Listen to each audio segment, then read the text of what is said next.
这是拓跋宏对母亲的最后一段记忆，也可能只是他的幻想。他完全记不起母亲的样子，只知道人们称她为李夫人。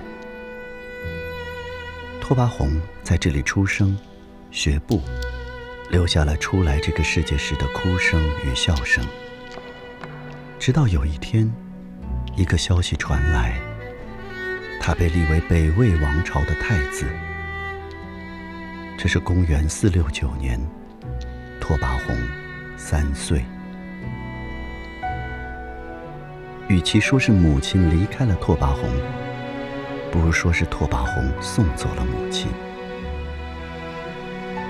为了避免外戚干政，北魏皇室立下了子贵母死的制度。一旦有儿子被选定为皇位继承人，生母就会被赐死。李夫人离世前，大约只牵挂着一件事：刚刚学会走路的儿子，能一直平稳地走下去吗？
纪录片《中国》由经典献映，致敬中华文明，开启有机新生。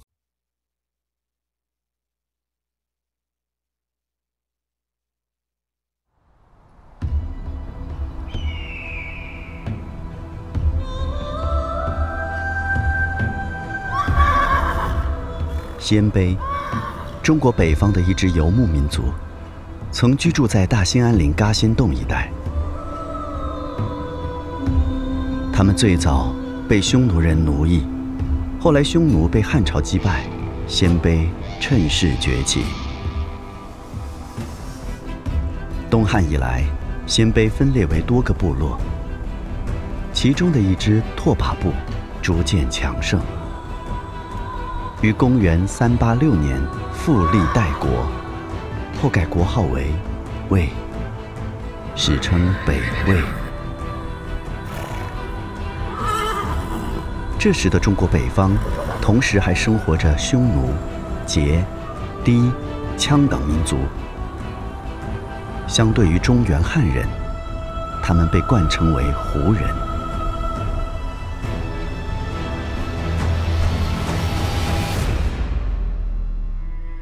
这是中国历史上政权更替最为频繁的一段时间。以公元304年匈奴人叛出西晋，建立汉朝为开端，之后西晋被匈奴所灭，中原政治中心南迁，中国陷入了100多年的混乱。各族各地纷纷立国、灭国、再立，其中实力较强的先后有16国。公元426年至439年，北魏在第3任皇帝拓跋焘带领下，用13年时间，陆续吞并同一时期的夏、北燕、北凉等国，最终统一北方，结束了16国时代。与南朝隔江而治的北朝由此开始。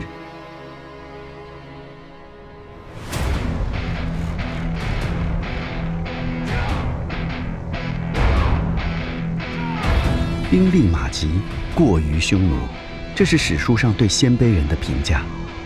他们自命神州正统，一直有南下之意。鲜卑语里，拓跋的意思就是皇帝的后代。定国号魏，是因为魏曾是神州之上国。他们想以此表达心胸和志向。自北魏开国皇帝将都城从草原地带的盛乐迁到与农耕文明接壤的平城开始，他们就做好了南下的准备。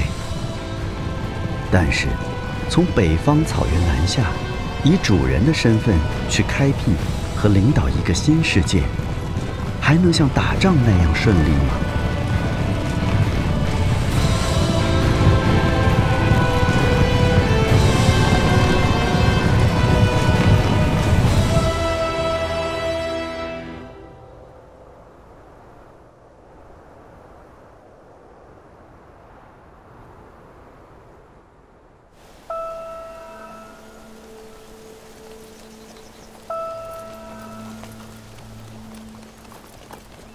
以前，鲜卑与中原汉人更多是刀枪上的碰撞。现在，他们面对的是生活方式和文化习俗的碰撞。数百年来，他们习惯了游牧、围猎、漂泊不羁，而中原地区的汉人世代农耕，过着定居生活，礼仪制度都更加完备。随着占领的土地不断延伸，统治的人口越来越多，社会环境越来越复杂，北魏统治者意识到，他们面临着历代北方游牧民族政权都遇到过的一对矛盾。一方面，为了扎根汉人地区，不得不选择汉化；一方面，又想要保持本民族不被同化。他们该如何选择呢？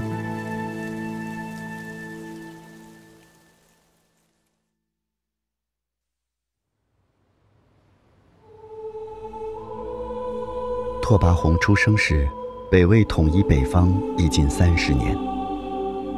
这时北魏的实际掌权者是冯太后。冯太后出身汉族，爷爷是16国时期北燕的皇帝。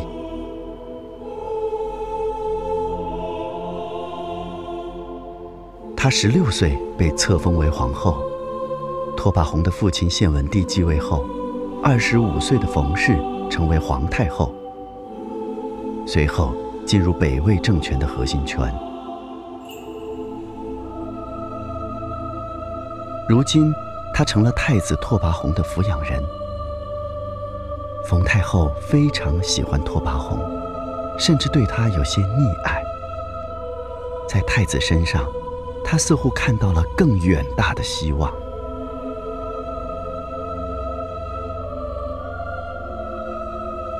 献文帝自从亲理政事，就与冯太后之间逐渐产生了无法调和的矛盾。公元471年，年轻的献文帝禅位于5岁的太子拓跋宏。5年后，献文帝骤然离世。冯氏以太皇太后的身份再次临朝听政。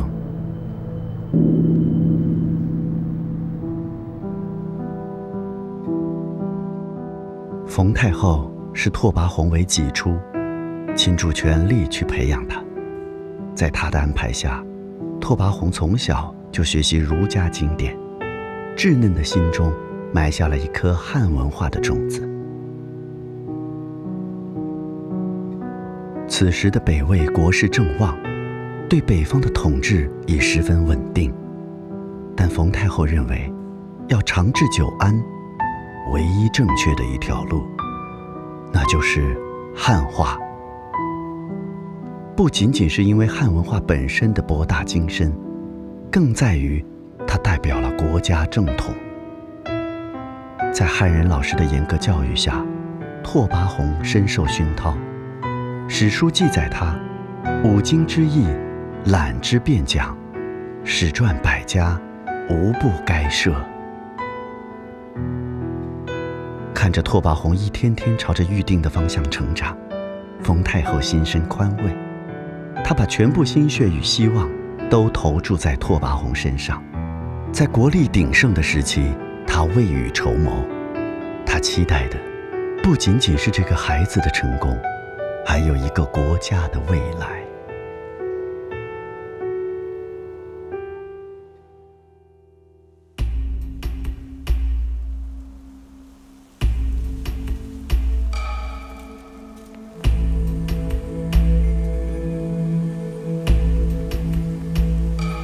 鲜卑有自己独特的文化和传统，这曾是他们凝聚部族的重要方式。但当他们发展成为统治整个中国北方的庞大帝国时，这种凝聚力反而成了走向开阔世界的阻力。当政者试图通过推行汉制，任命汉人官员来稳固江山，但鲜卑贵族却无法容忍权力被分割。所以，尽管北魏很早就有过相关举措，但进展缓慢，甚至还发生过汉人重臣被降罪、诛灭全族的惨剧。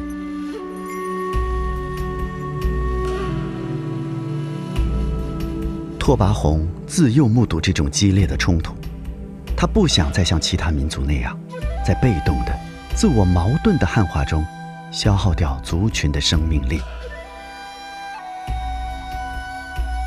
他要主动的、积极地迎接和发起变革，让鲜卑人获得更扩大的生存和发展空间。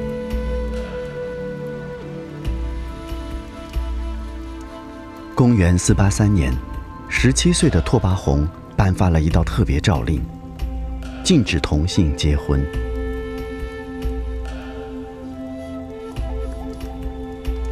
同性婚姻是鲜卑沿袭多年的习惯，但这不合中原礼法。拓跋宏决定用设立制度的方式强制终结这一习俗。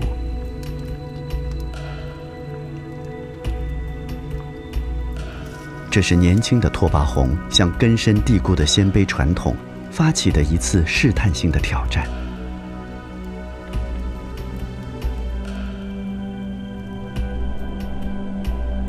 他的态度很坚定，他的信念来自于对汉文化的认识和对鲜卑人长远利益的关注。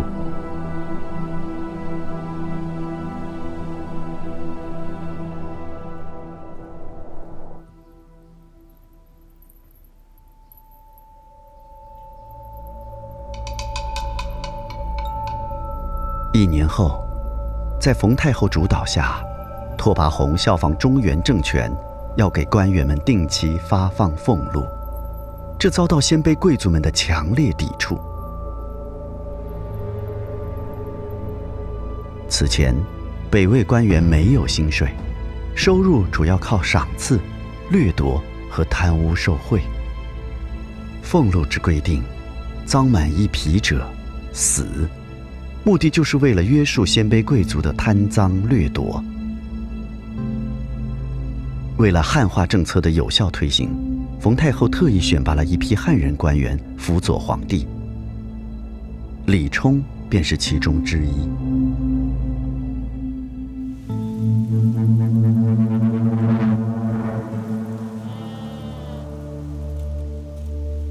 李冲为人激进，时常跟随拓跋宏一起去各处考察。这时的北魏面临一个巨大难题：游牧方式无法满足国家对财富的需要。增加收入的现成榜样就是农耕社会的赋税制度，但北魏却难以实施收效。常年战乱加上放牧习惯，使得大片土地荒芜或是变为牧场。平民手中的土地稀少，无力承担沉重的税负。拥有大量土地的贵族却享有免税的特权。如何才能使国库充盈起来呢？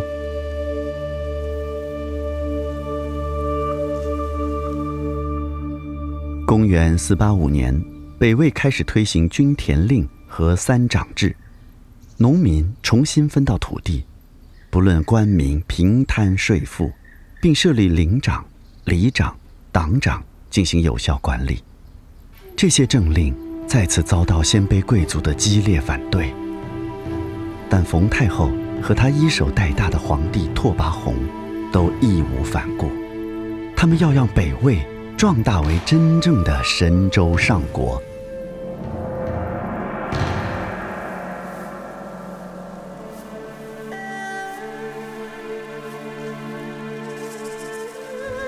拓跋宏已经长到19岁了，他看起来有点少年老成。这一系列雷厉风行的新政，就像冯太后送给他的成年礼，他也即将踏上属于自己的路。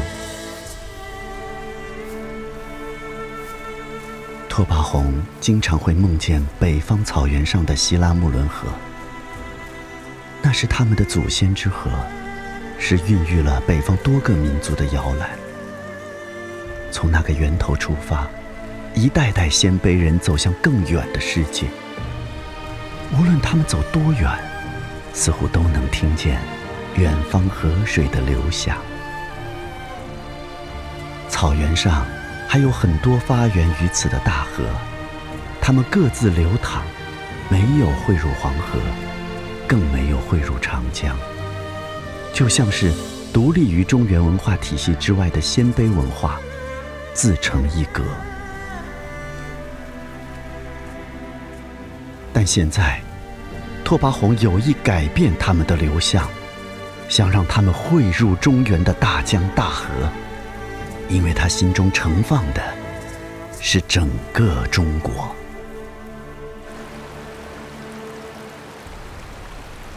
眼前的改革还只是制度效仿，依赖行政命令的强推，缺乏思想认知和文化自觉，反而容易激起反抗。这让他时常感到步履维艰。好在冯太后一直就在身边。具有丰富政治经验的冯太后，游刃有余地维护着与鲜卑守旧派的平衡，一点一点推动着各项汉化措施的进程。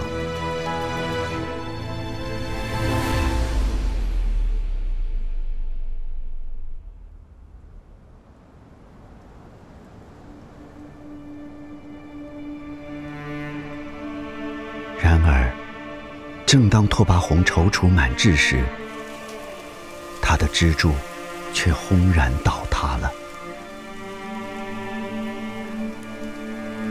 公元490年，秋分将至，掌控北魏政权20余年之久的冯太后去世。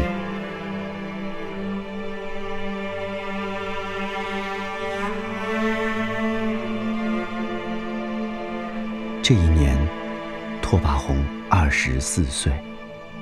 因为哀痛，他一连5天都不吃不喝。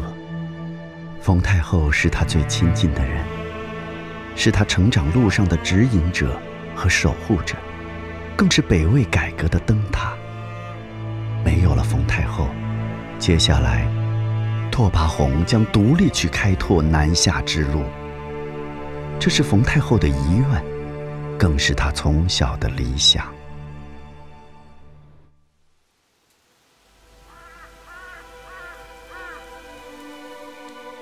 葬礼之后，拓跋宏表示要在陵墓旁结庐独居，守孝3年。这完全不符合鲜卑传统，就连饱读儒家典籍的汉族大臣也认为天子无此先例。拓跋宏最终放弃了这个想法，但依然保留了3年服丧的基本礼仪，同时停止一切庆祝活动和车马仪仗，禁绝酒色，朝夕食粥，直到第2年春才开始处理政务。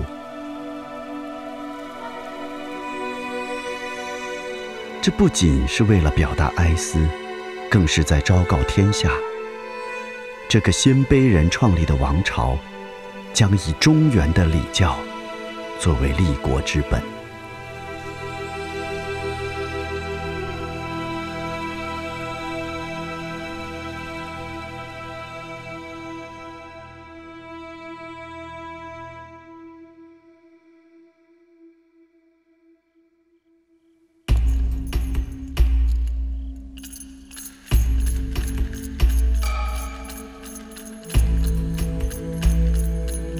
公元493年，冯太后去世后的第3年，拓跋宏启动了他亲政之后最为大胆的一项计划。这天，他在首都平城的明堂召集群臣，举行斋戒，用占卜的方式决定是否要出师征伐南朝。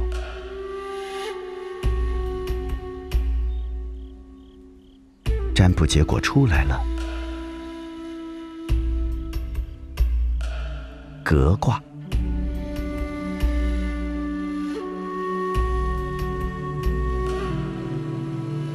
拓跋宏一听，立刻引述革卦的彖辞说：“汤武革命，应乎天而顺乎人。”这卦象真是再吉利不过了。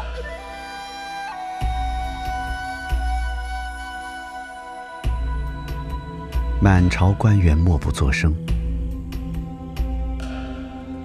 唯有皇族任城王拓跋成站出来反对，说这次出兵征伐的是尚未归服的小邦，可得到的却是商汤王、周武王革命的卦象，恐怕不能算是大吉。拓跋宏厉声喝止拓跋成说：“这是我的设计，任城王是想阻止我发兵吗？”拓跋成回答道：“身为社稷之臣，怎么能明知危险而不说话？”过了好久，拓跋宏才缓和过来，说道：“我们不过是表明了各自的看法而已，这也没有什么关系。”于是，这场隆重的仪式草草结束。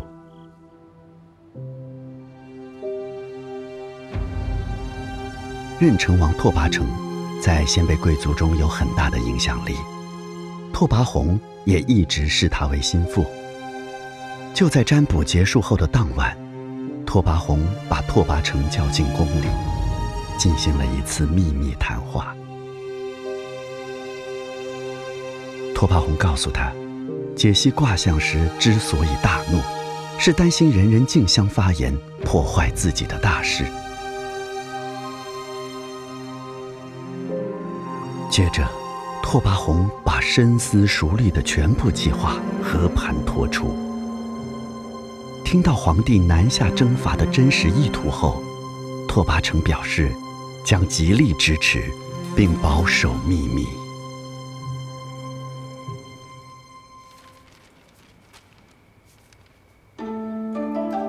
施行大计之前，拓跋宏做了一件很重要的事，立长子拓跋寻为太子。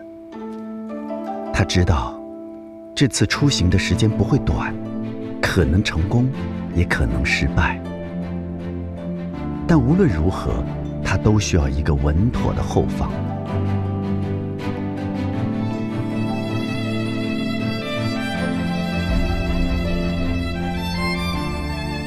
拓跋宏对太子寄予厚望，就像很多年前冯太后培养他一样，拓跋宏也引导儿子自幼学习汉文化，他即将开创大业。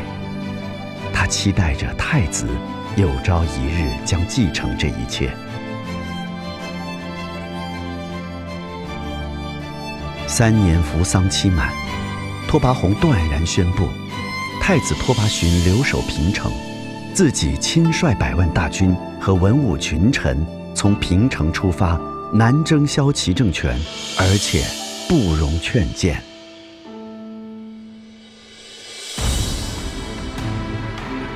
平城作为北魏都城，已有近100年。它靠近中原腹地，又紧邻漠北草原，是鲜卑贵族心中的理想之地。但放在更大的视野来看，平城依然偏僻闭塞。公元493年秋，拓跋宏大军就从这里出发了。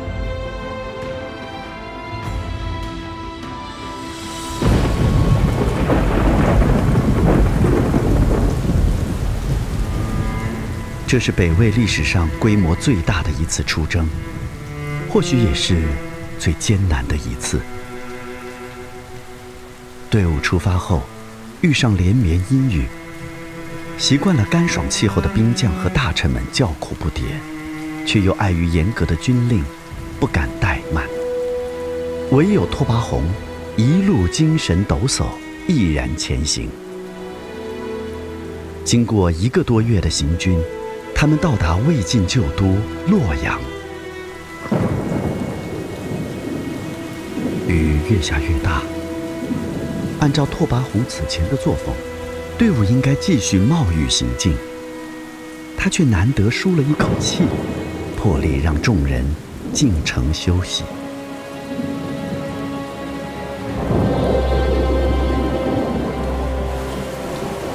只有他自己知道，这场声势浩大的行军其实另有目的。拓跋宏欺骗了几乎所有人，他在进行一次风险巨大的豪赌。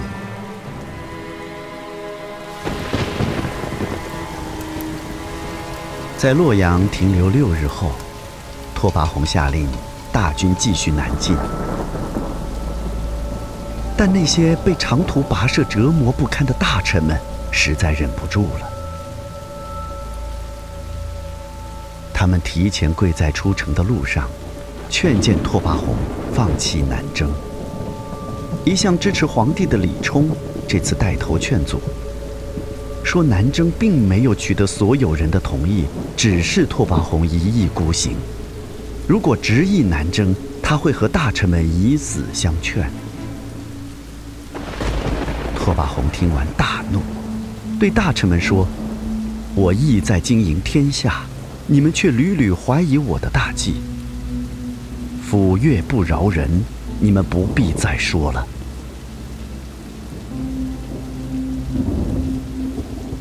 然而，任城王拓跋成带着群臣继续苦谏不止，拓跋宏终于掉头回城。转身的一刻，拓跋宏知道，精心谋划的大事就要成了。他让所有人做选择，要么继续南下，要么迁都洛阳。身心疲惫的群臣最终选了后者，这才是拓跋宏的真正目标。迁都洛阳是他推行全面汉化的重要一步。预见到迁都的困难，拓跋宏制定了以伐齐之名南下，用继承事实让老臣们就范的策略，由李冲配合行事，拓跋成从旁策应。对北魏王朝至关重要的一件大事，就这样定下来了。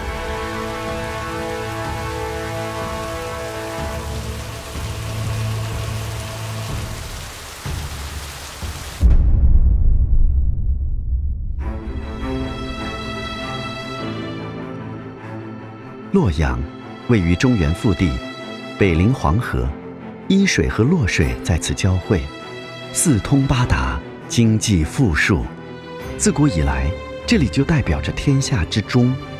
东周、东汉、西晋都曾定都于此，是汉文化和中原政权的核心区，有着极强的象征意义。素有得洛阳者安天下之说。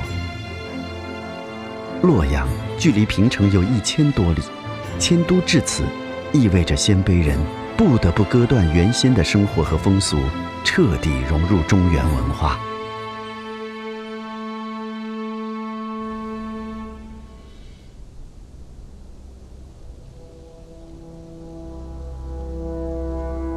率大军佯装发起的第2年，春回北国大地之际，拓跋宏正式发布诏书，宣布迁都洛阳。他相信，这也是冯太后想看到的结果。但未来之路依然漫长。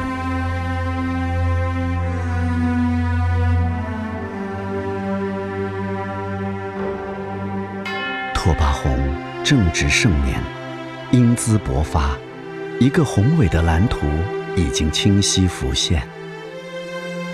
他要让鲜卑贵族置身于浓郁的中原氛围中，以文化人。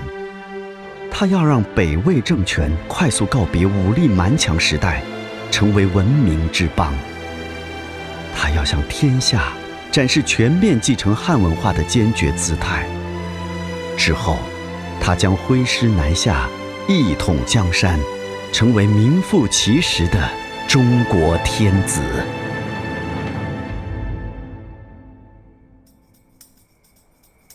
公元494年冬，北魏的文武百官和宫廷机构悉数迁往洛阳。荒废近200年的洛阳城，重新恢复了都城的气息。对大部分从未涉足中原的鲜卑人来说，这是一个新鲜的世界。鲜卑人为便于骑马游牧，服装紧身且袖子窄，与汉人的宽袍大袖、精美飘逸形成明显反差。汉人对头发、服饰很是注重，待人接物，从言语到举止，都有一套独特的礼仪。这些都让鲜卑人感到好奇，然而他们又很难融入到汉人的生活中。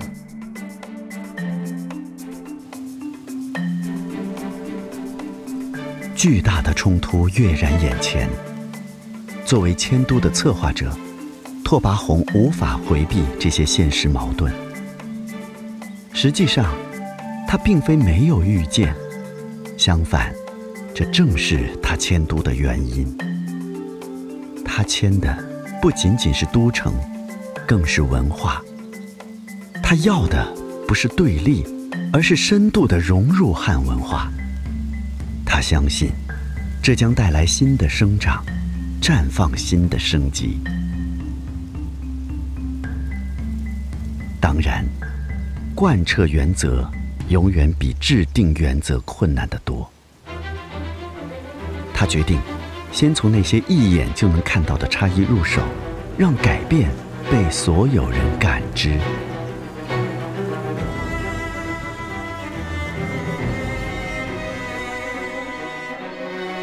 迁都当年的12月，拓跋宏下诏，要求所有鲜卑人一律改穿汉人服饰，发饰也和汉人相统一。半年后，他再次下诏，要求朝臣一律使用汉语，年满30的可以逐渐改变，30岁以下者必须立即改变。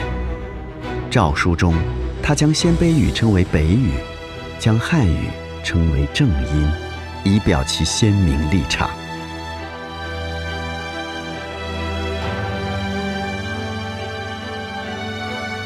相对于服装发饰，改变语言要困难许多。为了立威，拓跋宏在朝堂上拿李冲开刀，说道：“李冲居然向我提出，四面八方的人说话不同，谁也不能说自己对。”他这么说，就是辜负国家社稷的重托，应该让御史拉出去治罪。李冲赶忙摘掉帽子，磕头谢罪，退了下去。李冲是改革派，一向为皇上敬重，见他尚且如此，其他人哪还敢再说些什么？紧接着，拓跋宏又下了一道更苛刻的诏书，不许在朝中说鲜卑语，违反者立刻免除官职。之后，拓跋宏率先垂范，不仅改说汉语，还用汉语创作出许多优美的诗歌，迅速为鲜卑年轻一代所模仿。一些鲜卑语也因此融入到汉语言中，丰富了汉语的表现力，影响至今。如汉语中的“歌”字，就是由鲜卑语演化而来。鲜卑民歌个性明亮、率真而雄阔，鲜卑文化的精华为汉文化注入了鲜活之绿。崇尚儒学的拓跋宏还诏令在洛阳设立国子学、太学，并在东西南北始置4门小学，教授礼乐文化。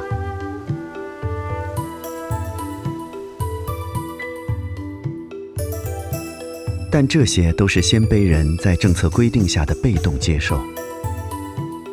有没有一种方式让人们主动交融呢？太子已进入适婚年龄，这让拓跋宏再次想到了婚姻伦理的社会作用。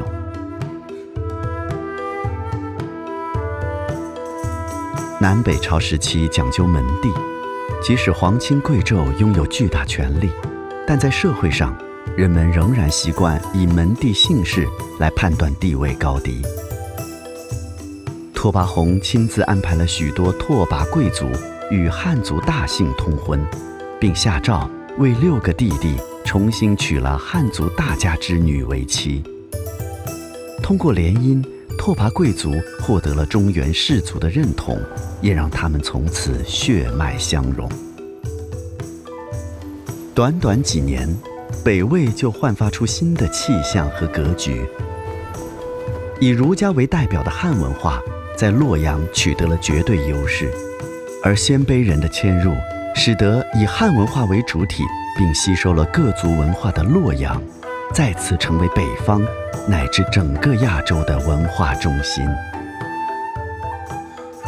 就连以延续文化正统自居的南朝士人，也有人回归北朝，并发出衣冠士族并在中原的感慨。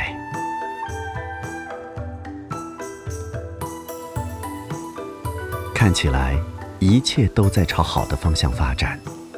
为了彻底汉化，公元496年，拓跋宏下令鲜卑贵族全部改为汉姓，其中皇族拓跋氏改姓为元，拓跋宏从此改名为元宏。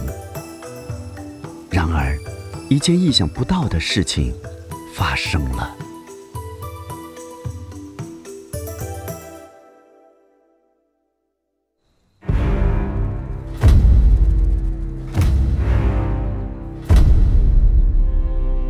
就在这一年，拓跋宏突然接到一个消息：太子拓跋询在守旧贵族的教唆下，杀害自己的汉人老师，意欲率领军队返回平城。盛怒的拓跋宏立刻将太子逮至御前，重重地杖打了100余下。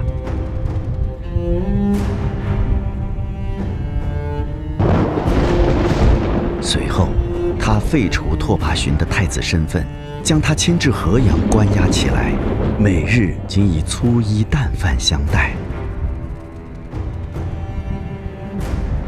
拓跋宏太愤怒了，他低估了反对者的势力，更没想到最先出头的竟然是自己的儿子，自己倾尽心力培养的王朝接班人。伤心与失望击打着拓跋宏，他严惩拓跋询，不只是怒其不争，也是向反对者示威。太子事件让北魏保守派与改革派之间的斗争浮出水面。同年冬天，留守平城的鲜卑贵族发动了一起政变，拓跋宏果断派任城王拓跋成率兵平叛。不久，他又接到密报，称拓跋寻仍与左右密谋反叛。囚禁中的拓跋寻因此而被赐死。拓跋宏不能容忍大业受阻，哪怕挡在面前的是亲生儿子。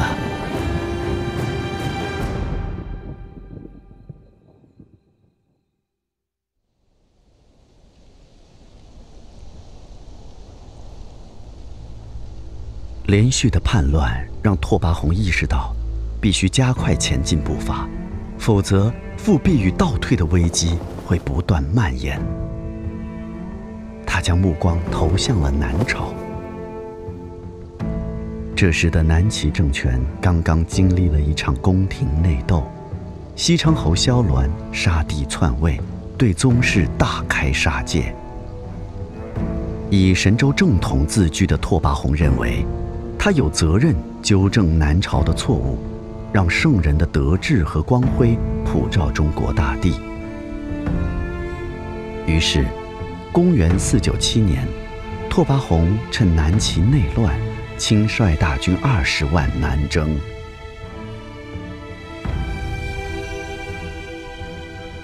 南齐是南北朝时期南朝的第2个政权。公元420年，东晋被刘裕创立的宋取代，南朝开始。公元479年，萧道成取代宋，建立齐，史称南齐。北魏和南齐的疆域，东部大致以淮河为界，西部以秦岭为界。随着战事的变化，南北的界限来回多次推移。自迁都洛阳后，拓跋宏发起过多次南征。他并没有十足的把握每次都能赢，但他必须要往南打，唯有统一天下，才能完成真正意义上的融合。为了明智，他甚至剃掉了鲜卑人标志性的胡须。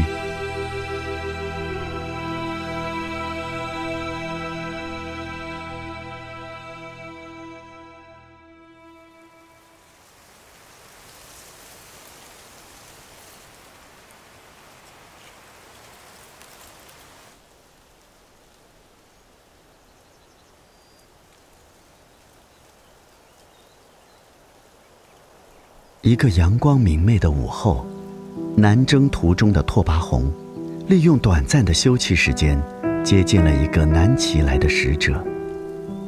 这本是他执政生涯中的寻常事物。拓跋宏曾见过无数个使者，却从来没有见过如此这般令他久久难忘的风华人品。他看起来是那么优雅有礼，言辞得体，举止有范。这位风神俊逸的谦谦君子，仿佛是圣贤的化身。拓跋宏的内心深处，像是突然被什么击中了。南齐使者身上散发出来的迷人的儒家气质，令拓跋宏倾倒。这是他一生所向往的中原风范。他冒着巨大的风险迁都，一次次推动汉化改革，无非是为了离眼前所见更进一步。白日光天无不要，江左一隅独未照。这是拓跋宏在南征途中用汉语写下的一句诗。眼前的使者正来自江左一隅，是他的光芒未曾照拂的地方，但却带着他所神往的耀眼风采来到了他的面前。有那么一刻，他觉得这位南齐使者就像是他苦苦追寻的正统，离自己那么近，几乎已近在咫尺，却又仿佛依然咫尺天涯。历史留给他的时间已经不多了。这位本来健壮俊朗的年轻人，在几年里高强度的奔波操劳中，燃烧着自己的生命。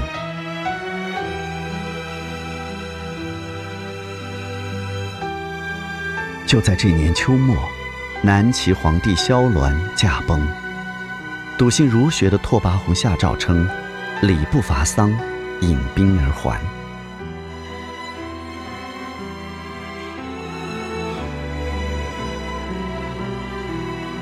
1年后，33岁的拓跋宏再一次南征。因为行军途中的鞍马劳顿，拓跋宏旧病复发，最终在返回洛阳的路上去世，谥号孝文皇帝。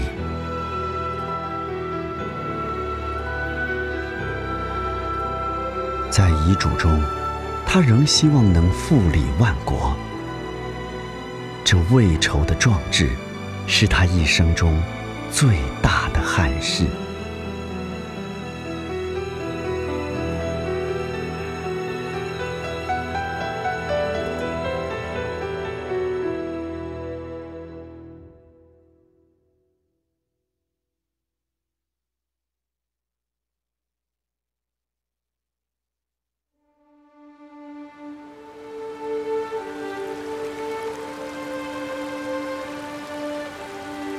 自公元490年独立执政，孝文帝拓跋宏在短短9年时间内，完成了一系列非同一般的壮举。他将北方各民族的见勇无畏之气，注入一度颓废的中原文化，重新启动了北方大地新的生机。他将鲜卑文化的河流汇入到了中原的大江大河，以极具前瞻性的理想，促成了一次史无前例的民族融合。然而，由于拓跋宏的英年早逝，他所开创的汉化改革还未能尽数完成，深入骨髓。在他身后，北魏政权分裂为东西2部分，洛阳宫殿也被拆除，这座锦绣之都再次化为一片废墟。好在风浪与曲折过后，历史的航线总会被再次纠偏，而从此之后，以汉为主，胡汉融合成为历史发展的主流，融入了大家庭的各民族得到了永生。拓跋宏留下的火种，将在数十年后照亮中国历史上的一个空前之局，成为隋唐盛世不可或缺的铺陈和奠基。在这浩大奔涌的历史潮流中，拓跋宏那年轻的身影显得尤为明朗矫健。